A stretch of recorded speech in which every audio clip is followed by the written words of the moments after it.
Welcome to my channel, I'm Gary Wiryawan, and today we're going to talk about this awesome little lens, the Panasonic 20mm f1.7.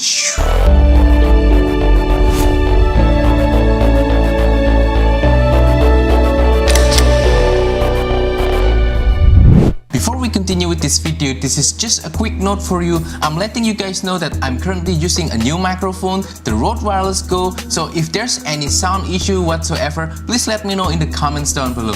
Also, don't forget to support my channel by liking this video, sharing this video, and subscribing to my channel down below. Thank you, and let's continue with the video.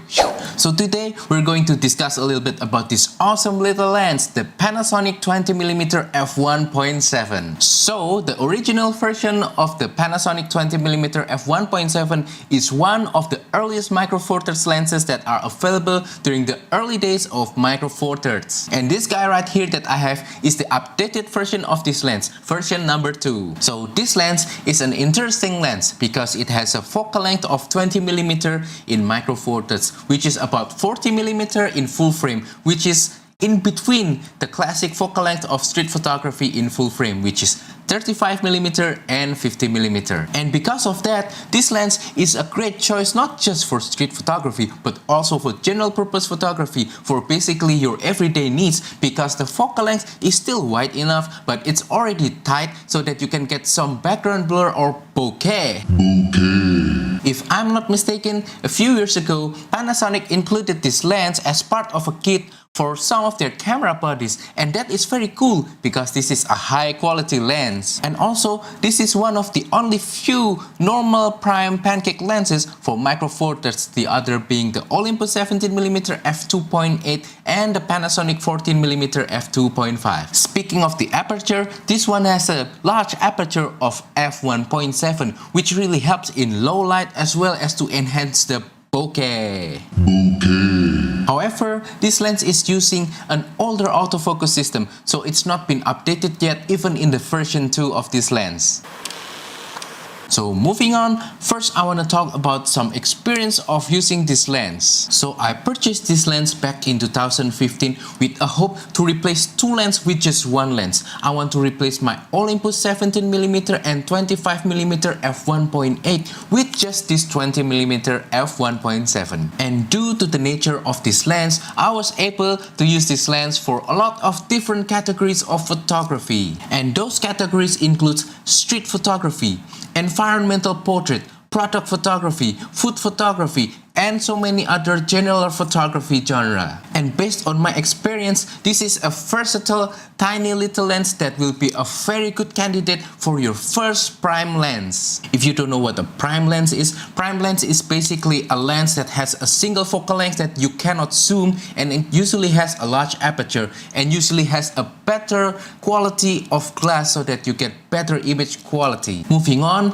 I am very pleased with the versatility of this lens, and it was able to finally replace my Olympus 17 and 25mm f1.8 with just a single lens. And based on some of my experience, there are few positive things that I can happily share with you. First, this lens is one of a few lenses in Micro Four Thirds that has a combination of these features: small, sharp, lightweight with large aperture. All of these four features, when presented together in one single lens, will always make that lens into a perfect lens, and this lens is no exception. Fantastic! And with the price of about $300, this lens offers an excellent value for your money. Excellent! I mean, the sharpness of this lens is pretty high. It almost rivaled the more expensive Panasonic Leica 15mm f1.7, this guy right here. Oh my god! Next positive aspect that I found out is that the focal length is very flexible. You can definitely use it for almost any kind of general purpose photography, and this lens will always deliver. 20mm is in between 17 and 25 in Micro Four Thirds, which is about 35 and 50mm in full frame. So you can mimic both of those focal lengths by just stepping backward to mimic the 17mm and stepping forward to mimic the 50mm. And that's why the lens is very versatile and flexible. One thing that I must point out to you is that the combination of the high quality optics that are being used in this lens, the large aperture, as well as the focal length and other good qualities of this lens really makes using this lens almost feels like using cheat codes in video game. Using this lens to take a great picture is very effortless. You don't have to do a lot, you don't have to struggle a lot, you just need to compose and get the shot, and you'll be guaranteed to have a good image as long as the lighting is good. And here I present to you some of the sample pictures that I took using the Panasonic 20mm f1.7. Please have a moment to take a look at them and to analyze them, and let me know what you think about the quality of the image down in the comments below.